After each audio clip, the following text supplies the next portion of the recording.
mode egu akwan mu ato ho no yetia na esan de ekoyinchi ekakra enenso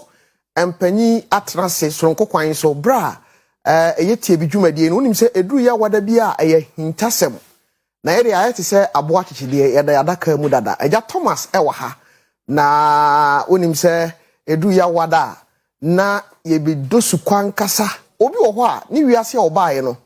onim se ni din kura da no ho so no bibi wo ho a oya sa din no eka ho bi nti na oyesa ni nyina no eduru ya wada se ya me kondo amani beje nso se obeka kire wo nua se tie bi mpanyimfo atenase yebedi nkomo aja Thomas mo akwa aba ya jana na ho te sen yakupo adum ho ye pa no mpa ebo na watare no kama pa fatao my wife na Thomas mami comfort here da se nyankopon nhyira awusiafo yem Thomas na otwi na ne mom te sen ami adum boko ye pa the radiasi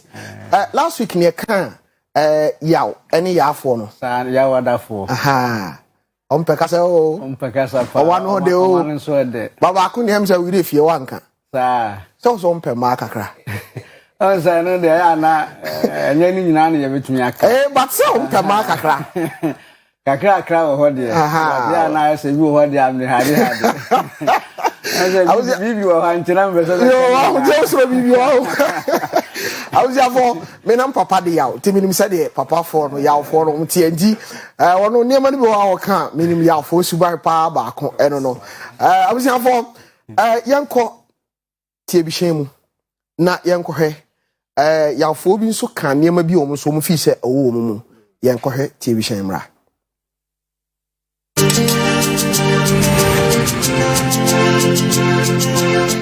for the me friend me ya du twua na ya du twua for no ye me say ya for the ye obi a ye ni edin enti ya for the me hu ni say ya for the eni eden na wo no me ya mo say ya for nso twa ntro me gina me twa ntro ayo mo ya wada o yesuban de yesuban ye kanokre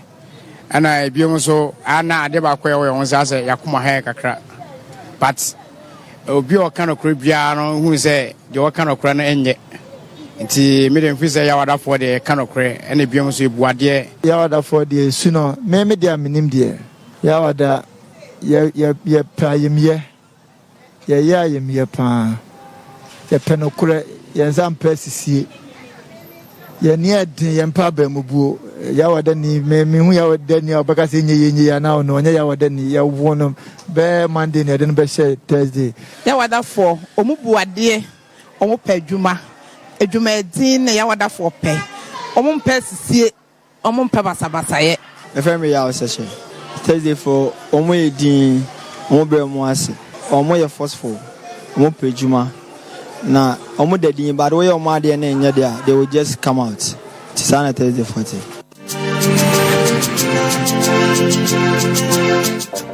anopa yem fasira kese ema mama Emilia Bosheba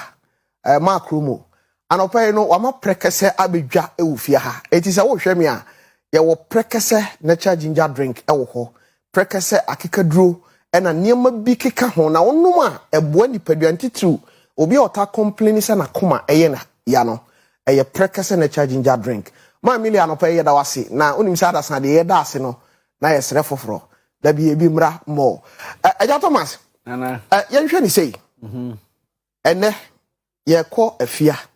ana se kofi so enanum no omo na toso sen na onsa ya na o kire se wiase ku bi omo nso etoso sen na omo ankasa no omo obi bi a eye nso hyede wo omo ho ana nso hyede wo omo ho bebre wiase ku ni nyina no efiara for toso enson na saa ku ni ye fashion designers okay omo trans de adwena ya de partners eba ntade no ne niema ntade ne ICT sala ni nyina saa ku no okay omo na etoso nso wo wiase okay omo ni ho a entuma ni ho okay party ntumi ma wiase parties ahoro a yatwitwa de ye niema address side ne de enam omo so na eba wiase wow ena edanu mu nso omo na omo toso nsia se nanu ye nso omo na omo toso nsia nsiano so nsusanso wo so say ara meka say figures ne so nsusanso yeah da achi bi e be di hu nko ba figures ne so okay na no so ya be chirechirim say bi o date ye 6 ana 7 ana 20 ana 30 ni nyina e be chirechirim ene wo kwantwa o okay enti fiara for toso ensia na word group no so mo toso enso okay yenhwe so obi ye kofi anase oye afia omusumu no sai na omutie ya wadafo no on say o hwe adebo mu a da toso nsia no Yankopon bo Adam and Eve na emuadom a ene na masase so eno na nyame bo omo da etoso nsia eze ntoteboa okay na odi wie enti efiada ne kofifo no said the Yankopon sie Adam and Eve said o si ma omo shape no na home ni be gu mu na o be your cratias for na omo be ye fefefe ntema ya efiada for ahofe bit say dressing nyame dia chewo so omo te dressing pa dressing so obi e kofi anase afia okay mema no obetumi agina ne tirimi pa be 1 hour na onu ni timu nko a onu be ma no okay je say omo pe dress nyankasa so sha atade nso a tambia no obehwe say efia na bibia nim omo di omo hu ni okay so woni ne tia wa hwe obeka say otu ya hia yes sasa afọ na sai omo ya hia oprapra no ho ni nature na ye ni sa okay na usu no sa na nyame abo no ena on say nyame bo Adam efiada no or the Adam eto adebo ni nyina no say ono na onhwe na ontoto adebo ni niam ni nyina edin ena if nso be gina ho say ema ebeba wiase nyina nso omo ena okay nti efiada fo wo akani achede ewo abusua so okay na say abusua ho na obi di ebia kofi na odi abusua no so a eboa abusua no eboa pa na omo akani e wa abusua so no baby eta twetwe omo ko bi ti say committee chairman okay ana say bia assemblyman okay ana say bia odikuro on say odikuro ho ansa na ohena ba ohene odikuro no ye van say obi a oda kuro no nyina ano e wa hemfie tinana pese o kasafa kromano so a is of for the so ndi sa di bre no se ba se woni ne kopre a ye de be manager kofi ene afiafo ne afiafo no okay ena omo san so wo efie ntotoye ehunimde okay se ye ntoto ne ma ofie titu se ahunidie wo fie ntotoye mu ene aduane noa ofifo se mema no kwa ni aduane noa pa okay omunya akwadro wadiane no ho okay ena se ye ntutu ne manso wo fie omuye ho ade nyame de ayese efie ntutu ye ahye omunsa enam se oma Adam yes kwan se ontutu ne ma wabo ni nyina din na oni wo mo so no nti wo mo nso ebeye leaders wo fie nti fa ne se obi ware afie a na so wo ye be ma no wani anya din dia na se obeji fie aboso because wo ye leader and sana me no dey tia me bi sa no because unze nipa otisa no yesu ewo no mu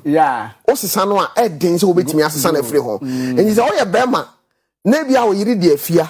na ni ne wo fie na wo mo ani anya de na obeji fie aboso onye mo so na de be se obehwe se fie oni ma nyina no wa mfa bibia antu ye de obeka okay on hwe se ne man ko basa so nti ba bia wo mfa ne man antutu ye no obeka kire o ena se aye se o management wa busua no so nko yi a obeka na ho ma enko sa obeka kire o se yenko ni se okay aye se nyame de achew yes nyen hye so obekire na adwene because of say wo leadership ayi nti no okay ena omo pedress ni mpa nti omo pedress ni nso nti no se nyame soma amani mu pa aya na mema na ma dodo ni jiwo machi okay because tembia no ne dress ni nti echi ma no no tuhuna obeka se ehye no nso na dressing kwa be dress kuntan hu de obeka say abranchi bi woni hu nso masa koto ni ho but dressing no say nko a hu a obetwe ama no okay ana ma no nso sa mu so pa hu ni die ni dress ni nti ono nso aye say woni ni hia wo do kwan so a eya ota ejam ntem ma aye say wo sene pa on twetwe ne ho nkwa akire ti say de bi no me no o say obi oba bi ho aba ma hia no na opese o ka odo asem kire no na o twetwe ne ho kire no ho gu no so no afiafo no nti sa ya wadafo ya mo yesa de a so mo mpe no so no mo pe no omo de omo nti sa omo de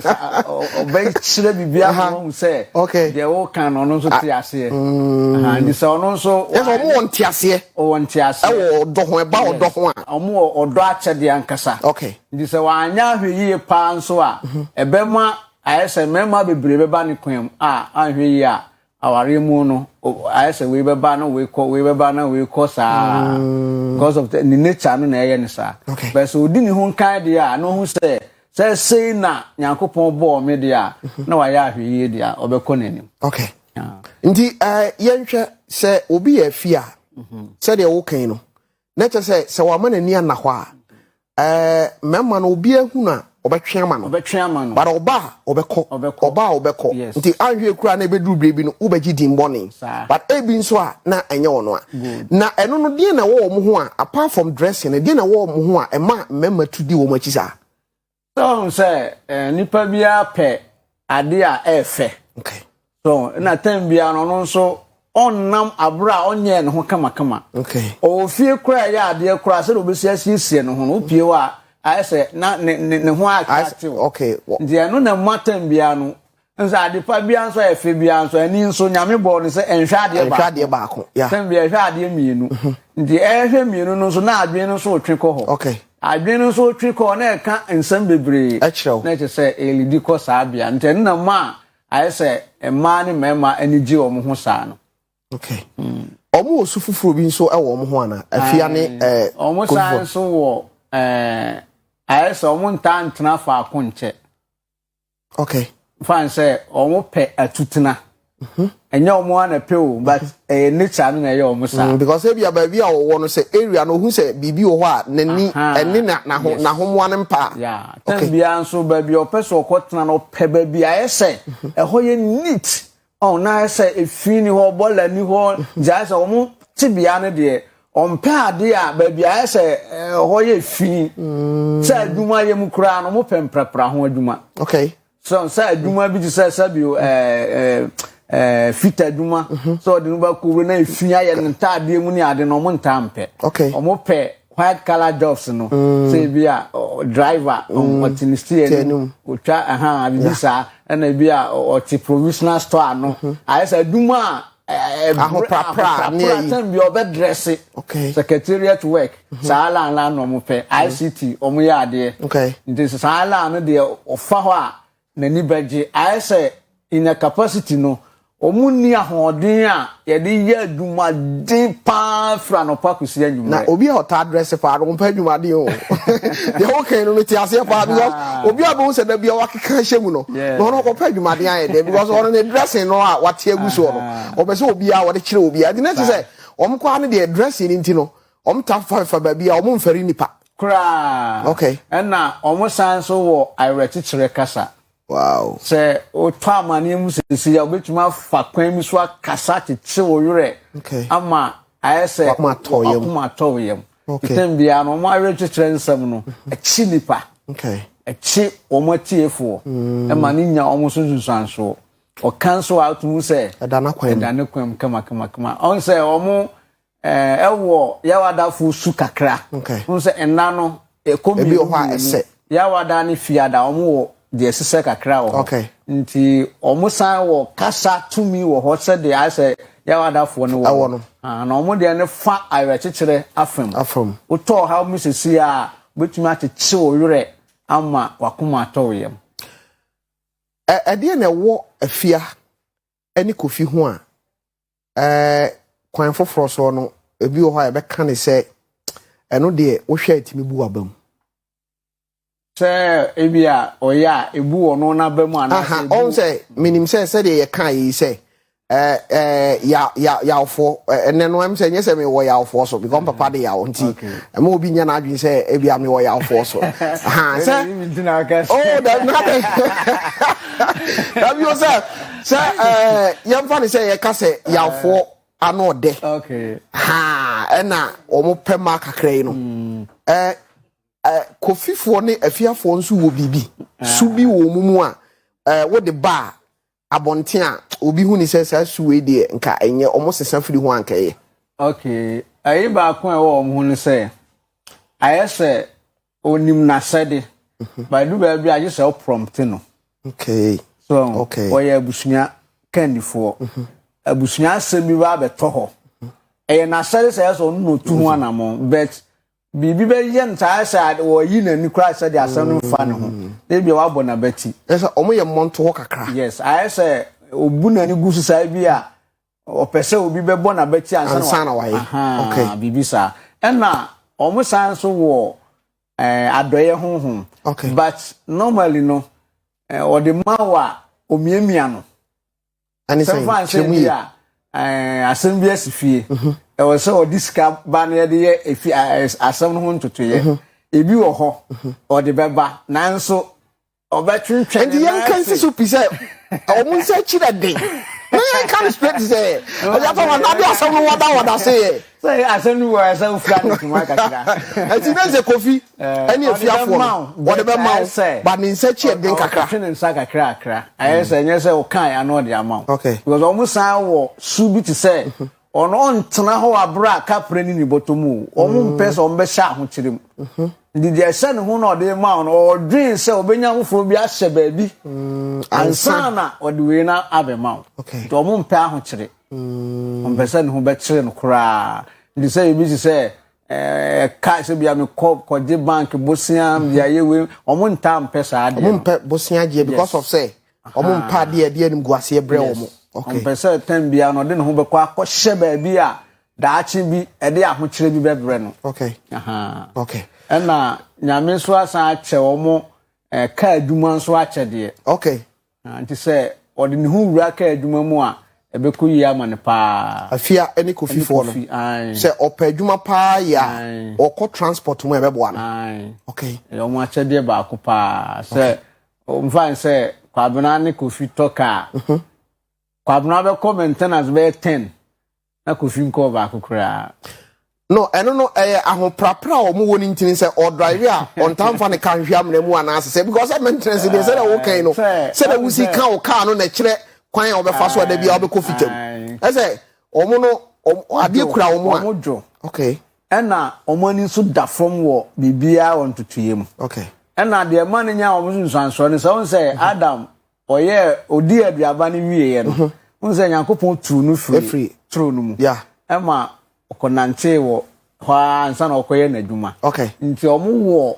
anantie ho achede nti omu se omu nante very fast okay omu nante mu no omu mpe nante nyanya de no na wo omu sunsanso no okay da ese omu wo nante achede okay na nante achede no so se uyi fu ni fa afamu a na ye ko transport ana se wo be fru ponko ni sa nti ma ka adwuma no eye ayese omo esu no na ewo de ma omo aya Thomas brena so na yenhwe ni sei obi de afia ana obi di kofia enanum no wan pa na oware no a eboa no na hwanom so na nsese nka ebia okoho oh ya fiara for de nyame ache omo ache de omo ye neutral sa ndi otumi ware obi a oni problem anti nana kan nyina no Sunday to Saturday obetumi aware obi a okay ande nyame ache no ache de kese pa on ze no ntina ma pe omo no mema no sa oya mframa okay nti mframa nso de babia o babia okay ndina se omo no kofi ni afiafo no ye mframa ai nse mframa se nse mframa ye bo ye ho toye ya nti mframa de okọ babia ni die wo ho omo ntan ni ma ni wo ho mema no oh say kwan onfa bi di ma ni say so onfa ba ko pe okay nti ene say usuro kra twen dia enkoko fi ho okay mate eja Thomas ye wie die na de twato ne asore so ye da nyame asese na nso am ye kwan okay de ama tiefo ni nyina no ye ahodaso ye de ma tiefo ni ahwefo okay so hu say na nyame abomi a ma utumi gina so de tu anamo okay na de enye no watwe ho afiri ho na de ye no nso okọ anim nyame be hirawo me da se eja Thomas na wate ne nka no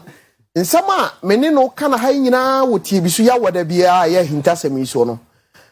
wakuchire de agunguma ekura mi mu e ba cho uba oyepa fondexa ubenya biato ne bo no nso ewo fom brabeto bi na ma wo mansua wankasa no wabusua nsua na ebebo asoronko kwan so yankopon ya adoma na wotwe se ne ode enkwa fam ya yebesan ahia mebegya wonam de wama bibi ene papa kese na hye no nso yankopon ya adoma anwumre no nsia pepepe na ya tenase ede adechiemu nsem ebrew ewa nanse krom na de eba ena anwumre no enwawa mebacha me dan me ho